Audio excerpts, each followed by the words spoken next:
Are you ready to stop talking about using energy to heal and start doing some of the actual work involved? Because if you are, that's where we're going next, so stick around.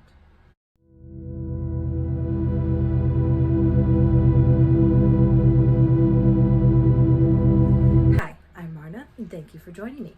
Now, if you've been watching this series, you know that I've been talking about the theory behind energy healing and how it affects the body and causes you to heal. Well, we're going to take that one step further tonight. Today, we are talking about PTSD and using energy therapy as a method of healing some of that damage. Now, if you've known anyone with PTSD, you know that this can profoundly affect people. And no, it does not just affect soldiers and policemen, although those individuals get exposed to more than their fair share of trauma. PTSD can be brought on by any trauma in your life, including witnessing a trauma being done to someone else, or living in an abusive environment for an extended period of time, with that abuse becoming what's known as complex PTSD.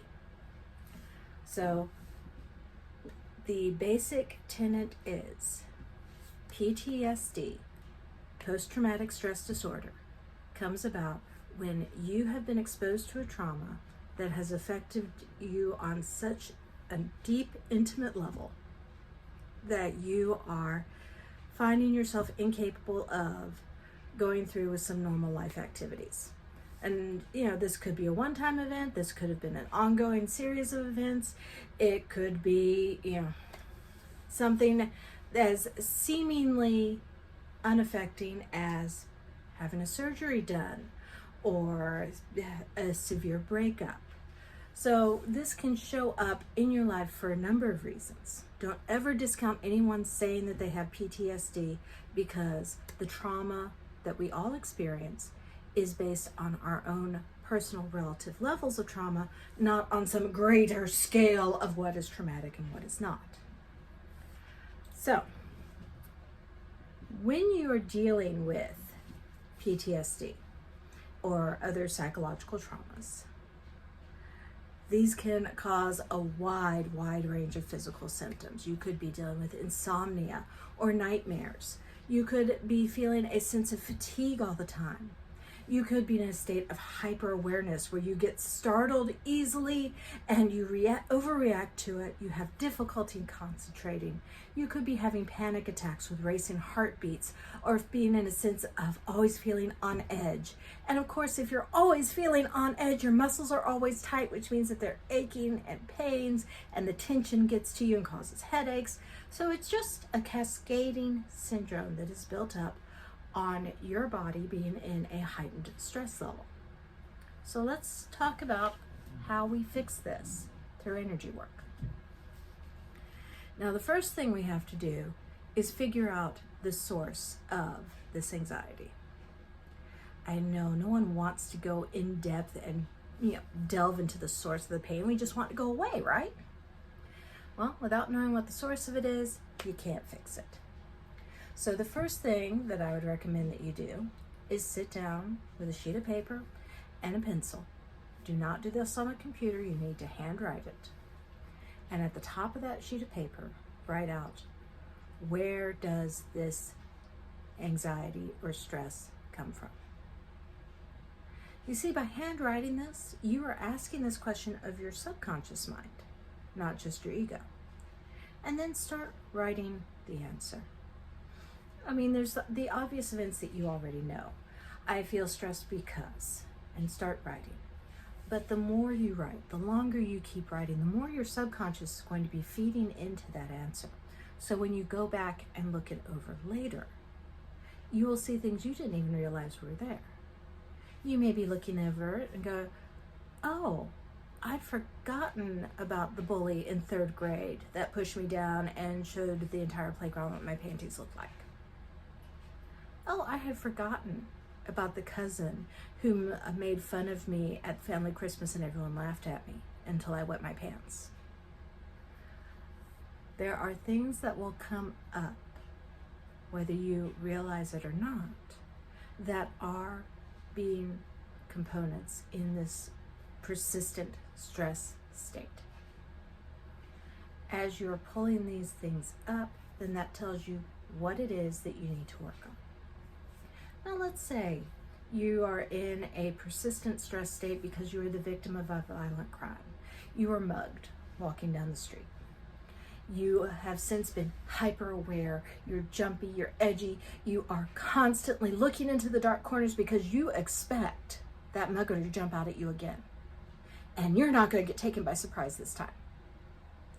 And that hyper awareness has taken over your life. You can no longer relax and enjoy a meal because you are constantly listening for that footstep.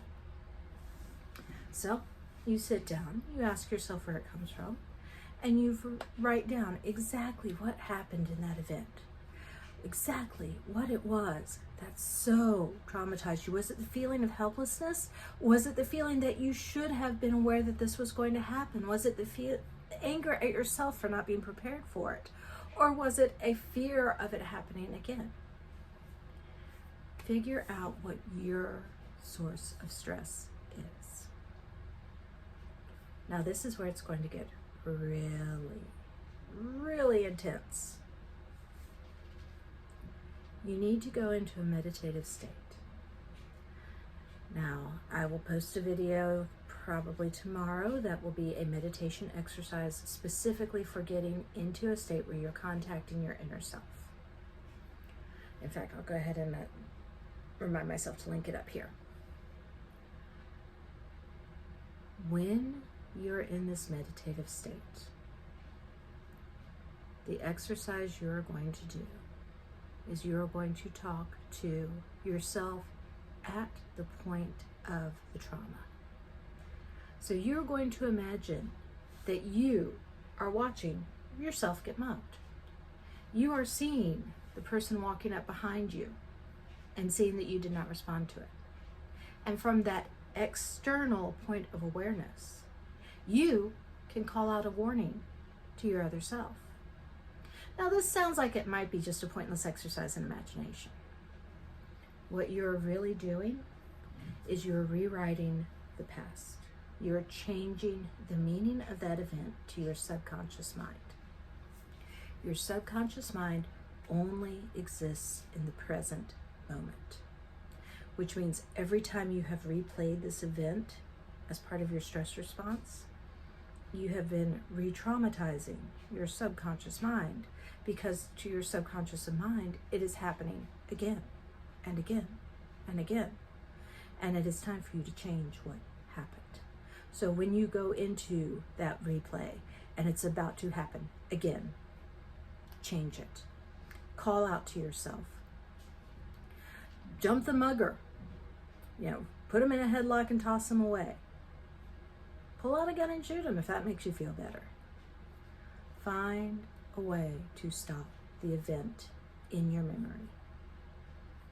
Once you stop the event, then you can turn towards yourself, the victim, and provide comfort, provide reassurance, provide proof that, hey man, I am always here and I've got your back. Saying something as simple as that to your victimized self can be enough to stop the stress responses right there. Once you have done this, and this may take a while, comfort yourself and then come out of the meditative state. You may need to do this more than once, because as many times as your subconscious has replayed this event already, you may have to reprogram each of those times. So, if you need to do it every night for 3 weeks, do it every night for 3 weeks. Go into your subconscious self, save yourself from being victimized, and then comfort your victimized self. It sounds esoteric. It sounds crackpot. But it really does work to rewrite how your subconscious responds to a traumatic event. When you have rewritten this, you're going to start seeing the physical effects of the PTSD, the trauma, starting to lessen in your daily life. Keep a log of this. Keep a log of how often you have a startle response or how often you have a panic attack and what brings it on. Journaling these events will prove to you that they are lessening the more often you do this meditation. So that is the basics of how you treat profound psychological trauma with energy healing. It's all about talking to your subconscious self. Now, if this is a little too vague, a little too general for you, you need someone to walk you through and guide you through on an exact situation, please, my email is right here. Drop me a line. I'll be more than happy to work with you and make sure that we can work you through your traumatic event. Because we all deserve to have lives where we are no longer the victims and instead are our own saviors. I'm Marna. Thank you for joining me, and I will see you on the next video.